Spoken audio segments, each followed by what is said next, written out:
नमस्कार, मी स्वप्नील पाटील आणि आपण वाचतोय रवींद्र ठाकूर लिखित धर्मयुद्ध, एक कर्णाच्या जीवनावर आधारित कादंबरी. आज वाचूयात भाग 33.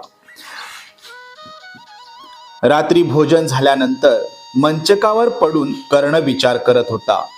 द्वैतवनात जाण्यासाठी संयुक्तिक कारण शोधून काढायची जबाबदारी युवराजानं त्याच्यावर सोपवली आहे. या प्रदर्शनातून दुर्योधन काय साधणार आहे कोणास ठाऊक, परंतु युवराजाच्या इच्छेचा आदर करायचा तर कर्णाला तेवढं केलंच पाहिजे. रथाला बांधलेला अश्व इच्छा असो वा नसो रथासोबत फरफटत जावा तसं कर्णाचं झालं आहे. बरेच दिवस झाले कुठलं युद्धही नाही, तेव्हा मृगयाला जातो आहोत असं सांगून बाहेर पडता येईल. परंतु राजस्त्रियांना सोबत न्यायचं म्हटलं तर तेवढं कारण पुरेसं ठरणार नाही.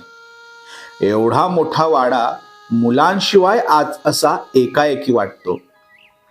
आई बाबा आणि सर्वात लहान पुत्र चित्रसेन सोडला तर वृषसेन, भानुसेन, प्रसेन, सत्यसेन आणि सुषेण हे सर्वजण संग्रामजितासह अंगदेशाला गेले आहेत. वर्षाकाठी घोषयात्रा काढून गोधनाची गणना, त्यांचं चिन्हांकन हे काम राजाच्या उपस्थितीत व्हावं या संकेताला अनुसरून शत्रुंजयानं याही वर्षी कर्णराजाला अंगदेशाला बोलावलं होतं. परंतु कर्णानं याही वेळी ती जबाबदारी शत्रुंजयावरच सोपवली होती आणि त्याच्या मदतीसाठी संग्रामजित आणि वृषसेन यांना पाठवलं होतं. गंगेकाठच्या अरण्यात मनसोक्त वनविहार करायला मिळेल, मृगयाचा आनंद लुटता येईल म्हणून भानुसेनासह सर्वजण किती आनंदात होते. युवराज दुर्योधन द्वैतवनात जायचं कारण विचारतो आहे. मृगयाचं कारण सांगितलं तर स्त्रियांना सोबत नेता येणार नाही. घोषयात्रेच्या निमित्तानं द्वैतवनात गेलं तर, नाहीतरी राजानं सहपरिवार त्यासाठी जावं ही प्रथा आहेच. गोधनाची गणना करण्यासाठी राजपरिवारासह द्वैतवनात जायचं निमित्त चांगलं आहे. ठरलं तर उद्याच हे दुर्योधनाला सुचवायचं. पण हे सगळं खरं असलं तरी दुर्योधनाची शंका ही खरी आहे. वृषालीशी बोललं तरी तीही कदाचित तीच शंका काढेल, तेव्हा बोलून ठेवलेलं बरंच. म्हणून तो सहज म्हणावं तसं वृषालीला म्हणाला, मलाही वनविहार घडावा अशी युवराजांची इच्छा आहे. कुठं जायचं ठरवलं आहे? वृषालीने विचारलं. द्वैतवनात जावं असं चाललं आहे. पांडव सध्या तिथंच येऊन राहिले आहेत ना? तो प्रश्न विचारण्याऐवजी सरळ द्वैतवनात कशाला असंच ती म्हणाली असती तर अधिक बरं झालं असतं. इतका तो प्रश्न तिच्या डोळ्यात स्पष्ट दिसत होता. म्हणजे शेवटी कर्णाला वाटलं तसंच घडलं. वृषालीनंही तीच शंका काढली होती. तो विषय उडवून लावत कर्ण म्हणाला, असं म्हणतात खरं, परंतु त्यामुळे काय बिघडलं? एवढ्या मोठ्या वनात त्यांची आणि आपली गाठही पडणार नाही. शिवाय गोधनाची गणना करायची तर द्वैतवनातच गेलं पाहिजे आणि त्यासाठी राजानं जावं असा संकेतच आहे. आणि असं म्हणत कर्णानं वृषालीला बाहुपाशात ओढून घेतलं. मग हा संकेत तू का पाळला नाहीस? वृषाली म्हणाली. वृषालीच्या या प्रश्नावर कर्ण निरुत्तर झाला. वृषालीनं त्याला बरोबर पेचात पकडलं होतं. सांग ना महाराजा, हा संकेत तू का पाळला नाहीस? पांडवांना आपलं शक्तिवैभव दाखवण्यासाठीच घोषयात्रेचं प्रयोजन आहे हे खरं ना? चोरी करताना पकडलं जावं तशी कर्णाची अवस्था झाली. तो म्हणाला, पण तसं अजून ठरलं कुठं आहे? हा माझ्या मनातला विचार आहे. उद्या तो मी युवराजाला सांगणार आहे एवढंच. पण ते काही असो, तू घोषयात्रेसाठी येशील ना? आता वृषाली निरुत्तर झाली. कर्ण म्हणाला, वृषाली, युवराजाचा प्रत्येक विचार मला आवडतोच असं नाही, पण कर्णाचं आयुष्य आता दुर्योधनाच्या इच्छेशी बांधलं गेलं आहे. दुर्योधन नसता तर कर्ण नसता आणि त्याचं हे राजवैभवही अस्तित्वात नसतं. त्या सगळ्या भावांशी माझं काहीही वैर नाही, पण प्रेक्षणगृहात भीमानं केलेला अपमान, स्वयंवर प्रसंगी द्रौपदीनं केलेला अपमान मी कसा विसरू. ते सार आठवलं तरी मस्तकात पुन्हा तीच सुडाची आग पेटते आणि त्या आगीत जग जाळून टाकावं असं वाटतं. महाराजा, तुझं आयुष्य युवराजाच्या इच्छेशी बांधलं गेलं आहे हे जेवढं खरं आहे, तेवढंच माझंही आयुष्य तुझ्या इच्छेशी बांधलं गेलं आहे हे का मी तुला सांगायला हवं. ऋषालीला हृदयाशी कवटाळून घेत कर्ण म्हणाला. सकाळी गंगा स्नानाहून परत येताच कर्णानं युवराजाकडे दूत पाठवला आणि दूतापाठोपाठ तोही दुर्योधनाच्या महालात उपस्थित झाला. कर्ण येणार आहे म्हणून शकुनीही आधीच येऊन बसला होता. युवराज, कर्ण म्हणाला, द्वैतवनात जाण्यासाठी सांगता येईल असं योग्य कारण सापडलं आहे. आपलं विपुल गोधन द्वैतवनातच आहे, तेव्हा त्याची गणना करण्यासाठी आपण जाऊ शकतो. महाराजही त्याला आक्षेप घेतील असं वाटत नाही. मार्गशीर्ष महिना म्हणजे घोषयात्रेचेच दिवस, नाही का? कर्णाची ती अचाट कल्पना ऐकून दुर्योधनाला इतका हर्ष झाला की त्यानं कर्णाला मिठीच मारली. कर्णाची ती कल्पना शकुनीलाही तेवढीच आवडली. कालपासून हे आपल्याला कसं सुचलं नाही यावर तो मनातच चडफडला. परंतु कर्णाचं अभिनंदन करत तो म्हणाला, आक्षेप कसला अंगराज, कदाचित ते स्वतःच आपल्याला द्वैतवनात जाऊन या म्हणून आज्ञा देतील. द्वैतवनातील गोधनाची गणना, त्याचं चिन्हांकन हे सारं तातडीनं होण्याची गरज आहे हे तिथं काम करणाऱ्या अविपालकानंच महाराजांना सांगितलं तर त्यांना ते पटण्यासारखं होतं. योगायोगाचा की द्वैतवनातील गोपाळांचा प्रमुख अविपाल समंग हा त्याच संदर्भात महाराजांची भेट घेण्यासाठी हस्तिनापुरात आलेला होता. दुर्योधनानं तातडीनं त्याला बोलावणं पाठवलं आणि त्याची महाराजाशी भेट घडवून आणण्याची व्यवस्था केली. समंगानं आपली जबाबदारी पार पाडल्याचा संकेत मिळताच कर्ण आणि शकुनी यांना सोबत घेऊन दुर्योधन महाराजाच्या भेटीला गेला. चर्चेला तोंड फोडत शकुनी म्हणाला, महाराज, तो अविपाल समंग आपल्या भेटीला येऊन गेला असेलच. तो युवराजांकडेही आला होता. म्हटलं महाराजांना जाऊन भेट, मग काय ते ठरवता येईल.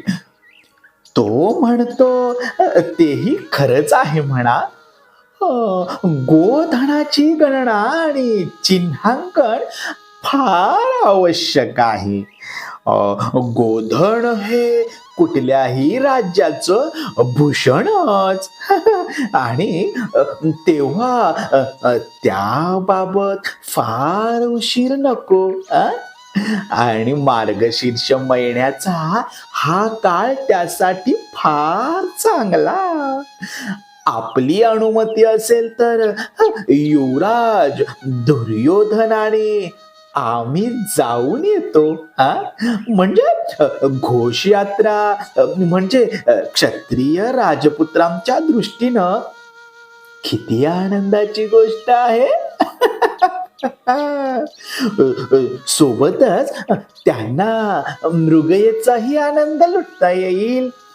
मद्य, मृगया, मदिराक्षी आणि अक्ष हे सद्गुण आम्ही क्षत्रियांनी जोपायचे नाही तर कोणी. महाराजाची मूकसंमती गृहीत धरून शकुनीनं हसत हसत आपलं म्हणणं पुरं केलं. महाराजा म्हणाला, तू म्हणतोस ते खरं आहे शकुनी. राजपुत्रांना मृगयेचा आनंद मिळायलाच हवा. गोधनाची गणना होणं ही आवश्यकच आहे. त्याबाबत अवी पालकांवर विसंबून चालत नाही. पण सध्या पांडव द्वैतवनात आहेत असं मी ऐकतो. ते तिथं असताना तुम्ही न जाणं हेच हितकारक ठरेल. उगाच काही संघर्षाचा प्रसंग उद्भवला तर.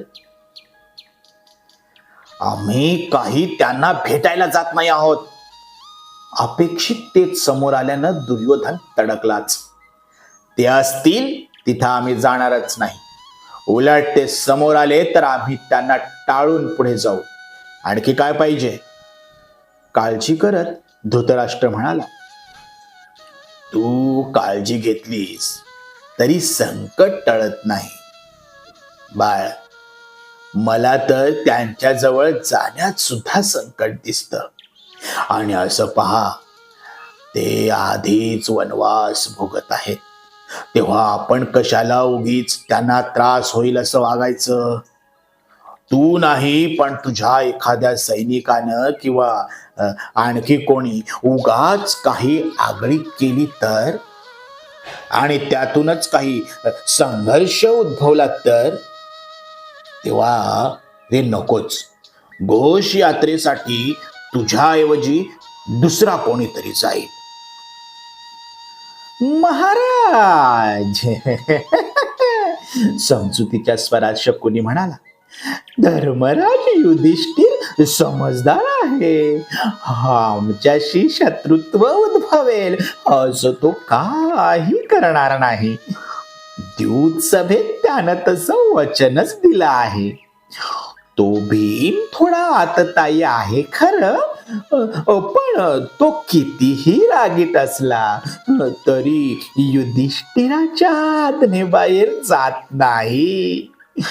तेव्हा आपण निसंकोच अनुमती द्यावी असं मला वाटतं.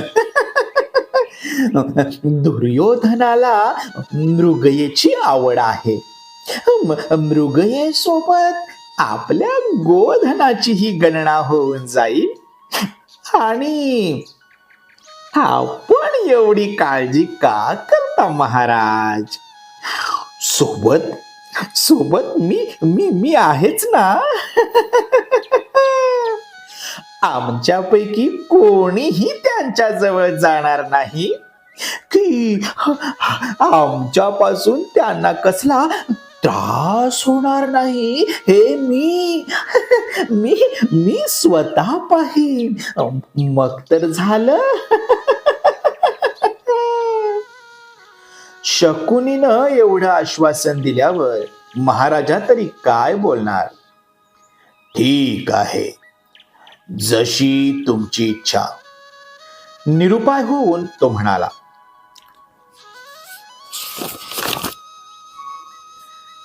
गंगेपलीकडे उत्तर पांचाल सीमेपर्यंत पसरलेलं विस्तीर्ण आणि निबिड अरण्य म्हणजे द्वैतवन. त्या वनात नाना प्रकारच्या वृक्षांची इतकी दाटी लागून राहिली आहे की अनेक ठिकाणी सूर्यकिरण जमिनीपर्यंत पोचत नाही. वनांच्या काही भागावर गंधर्वांचा राजा चित्रसेन याचं राज्य आहे. खेरीज यक्ष, किन्नर, नाग आदी काही जमातीही तिथं राहतात. वनाच्या सीमेलगत गवताळ भागात कुरूंचे गवळीवाडे आहेत. त्यातून वाढणारं पशुधन म्हणजे कुरुराज्याची मोठी संपत्ती. राजवाड्यात नित्य लागणारं घडे भरून भरून तूप, यज्ञात बळी देण्यासाठी आणि मांसासाठी लागणारे तरणे खोंड द्वैतवनातूनच येतात. शिवाय मध, मृगाजिन, व्याघ्रांबर आदी वनसंपत्ती ही द्वैतवनातूनच येते. वनाच्या मध्यभागी असलेला सरोवर सदृश्य तलाव म्हणजे द्वैतवनाचं भूषणच. रात्रीच्या घनदाट अंधारात पाण्यावर येणारी श्वापद टिपावी ती द्वैतवनातच. रात्र चांदणी असेल तर मृगयेचा आनंद आणखीनच द्विगुणित होतो. पांडव सध्या या तलावाजवळच राहतात. गंधर्व राज चित्रसेन यानंच त्यांना द्वैतवनात आश्रय दिला आहे असं म्हटलं तरी चालेल.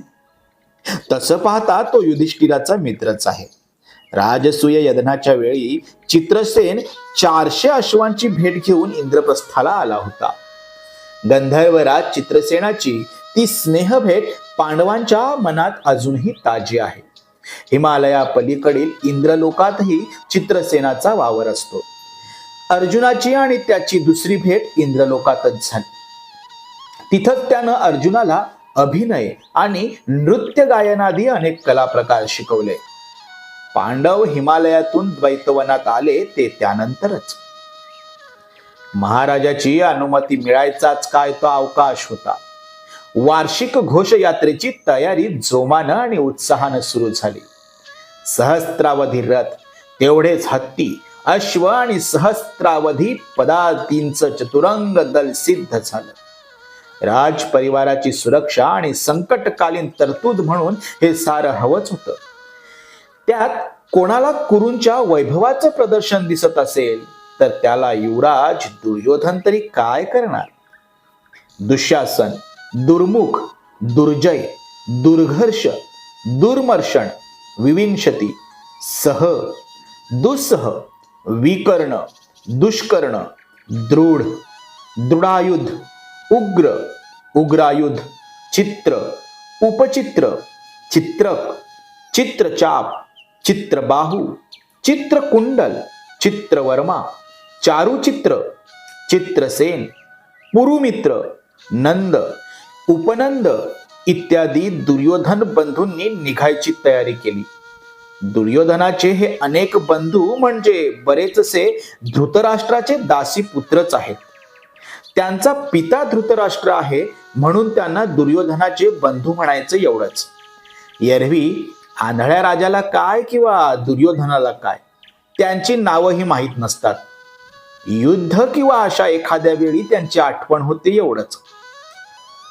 सहस्त्रावधी दास दासींच्या जथ्याखेरीज गोमांसापासून अनेक प्रकारचे चविष्ट पदार्थ तयार करणारे बल्लव, वारुणी, सोम, मैरेयक आदी विविध प्रकारची मद्य तयार करणारे सुराकुशल रसकर्मी, मद्य पुरवणारे सेवक, विविध प्रकारची वाद्य वाजवण्यात कुशल असलेले यंत्रकार आणि नर्तन गायन करून मन रिझवणारे कलावंत असे अनेक लोक याआधीच पुढे पाठवण्यात आले होते. खेरीज सैनिकांना पाहिजे असलेल्या वस्तू पुरवणाऱ्या तुलाघरांचे आणि सार्थवाहांचे कित्येक चमूही घोषयात्रेसोबतच होते.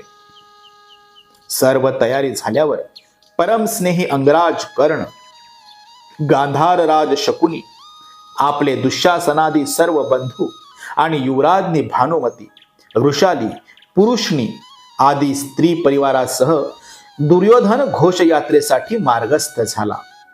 गंगा ओलांडून सर्व दले द्वैतवनाकडे निघाली. मार्गशीर्ष महिन्याच्या त्या रम्य पर्व काळात प्रवास कसा सुखावह वाटत होता. अरुंधती, मधुमालती, बिंब अशा कितीतरी लता वनस्पतींनी आच्छादलेल्या अर्क, अशोक, अश्वत्थ, आम्र, इंगुदी, कदंब, कर्णिकार, किंशुक, वट, काटज, धुरंधर, बिल्व, बकुल, देवदार, ताल, शाल, शालमली, सप्तपर्ण, शिंशु, पुत्राग्न, रुद्राक्ष, चंदन, खदीर आदी वृक्षांच्या दाटीतून मार्ग काढत घोषयात्रा पुढे चालली होती. जिथं रथांना पुढे जाता येईल एवढा मार्ग सापडत नव्हता तिथं हत्तींच्या मदतीनं वृक्ष भुईसपाट करून मार्ग काढले जात होते. घोषयात्रा थांबेल त्या ठिकाणी श्रम परिहाराची सर्व सामग्री आधीच सिद्ध होती. सर्वत्र दुधातुपाची आणि मद्य मांसाची रेलचेल चालली होती. कोणालाही कशाचीच म्हणून उणीव भासत नव्हती. गवळीवाडे जवळ आल्यावर घोषयात्रा विसर्जित झाली. घोषयात्रेच्या निवासाची आणि भोजनाची उत्तम व्यवस्था सिद्ध ठेवून अविपाल समंग युवराजाच्या आगमनाची प्रतीक्षाच करत होता. प्रवासानं थकलेले सैनिक शिबिरांमधून विश्रांती घेऊ लागले. गोधनाची मोजदाद सुरू झाली. दुभत्या गायी, वासरं, 3 वर्षांचे तरणे खोंड वेगळे करून त्यांची वेगवेगळी व्यवस्था करण्यात आली होती. प्रत्येक जनावरांच्या पाठीवर खुणेसाठी तापल्या सळईचे डाग उठवण्यात आले होते. गेल्या वर्षांपेक्षा यावर्षी पशुधनात वाढ झाल्याबद्दल युवराजानं अभिपाल समंग आणि त्याच्या गोपालांना धन्यवाद दिले आणि पुढे